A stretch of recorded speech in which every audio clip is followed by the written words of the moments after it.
বেটির বাড়িতে মরছে বেটির মা, সাথে সাথে না কানলে জায়গা পাবো না। বুঝছেন আপনারা? এই কথাটা মোটামুটি সারমর্ম কি আপনারা বুঝছেন? বুঝেন নাই?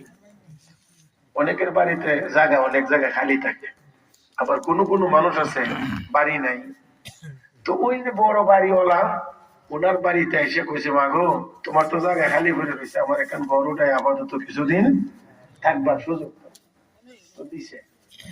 তখন এই বাড়িতে থাকে, এই মহিলার দয়া তো তার উপরে, নাহলে বড়টাই থাকলো কোথায়? এখন ওই বাড়িওয়ালি মহিলার মা মারা গেছে, মা মারা গেলে মেয়ে হিসেবে তো সে কাঁদবে, এটা স্বাভাবিক। এখন ওই বাড়িতে যে থাকে এই ভিডিও সাথে সাথে কাঁদবে। আরেকজনে জিজ্ঞেস, তুই কান্দোস কেন? কোথা কি বেটির বাড়ি মরছে বেটির মা, সাথে সাথে না কানলে থাকতে দেব না, জায়গা দিত না। ঠিক এখন বুঝাইছে। তাহলে এই অস্থায়ী ভাবে এই বাড়িতে একটু ঘর উঠায় থাকবার জায়গা দেওয়ার কারণে এই বাড়ির মহিলার মা মারা গেছে, এই কারণে সাথে সাথে এই মহিলাও কাঁদে, না জানি জায়গা না পায়। এতে করে যদি জায়গা না পাওয়ার আশঙ্কা থাকে, এবার বলেন এই জমিন কে বানায়া দিয়েছেন? আল্লাহ। আরো মহব্বতের আওয়াজে বলতে হবে, কে বানায়া দিয়েছেন? এই জমিন বানায়া দিয়েছেন, আমাকে আপনাকে থাকার জায়গা করে দিয়েছেন। আর এই জায়গায় এই দুনিয়া বানাইছেন আল্লাহর গোলামি করার জন্য।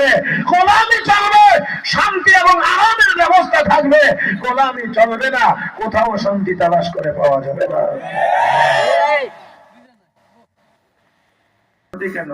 ব্যক্তিগত জীবনেও অশান্তি, পারিবারিক জীবনেও অশান্তি, সামাজিক জীবনেও অশান্তি, রাষ্ট্রীয় জীবনে অশান্তি, আন্তর্জাতিক জীবনেও অশান্তি। স্বাধীন সার্বভৌম এক দেশ ভেনেজুয়েলা, এই ভেনেজুয়েলার প্রেসিডেন্ট আমেরিকা ডোনাল্ড ট্রাম্পে সন্ত্রাসীরা যেমন মানুষকে গুম করে না, এমন করে একটা দেশের প্রেসিডেন্টকে গুম করে আমেরিকা লয়ে গেছিল। আবার দেখবেন জাতিসংঘের ভাষণ যখন দিবে এই ডোনাল্ড ট্রাম্প, তখন বলবে বিশ্ব শান্তির জন্য আমরা এই করতে চাই, ওই করতে চাই, এটা করলে শান্তি হবে, ওটা করলে শান্তি হবে। আরেকবার যে বাড়ির থেকে ধরে লয়ে গেছো ডাকাইতের মতো, এটা কোন শান্তির কাম করছো? আমার ভাইয়েরা, জাতিসংঘ শোনেন আপনারা, আমি আসলে এই বিষয়ে এতটা বেশি পারদর্শী না, অভিজ্ঞতা যে আপনাদেরকে এত বেশি বুঝাইতে পারবো। তবে জাতিসংঘে আমেরিকার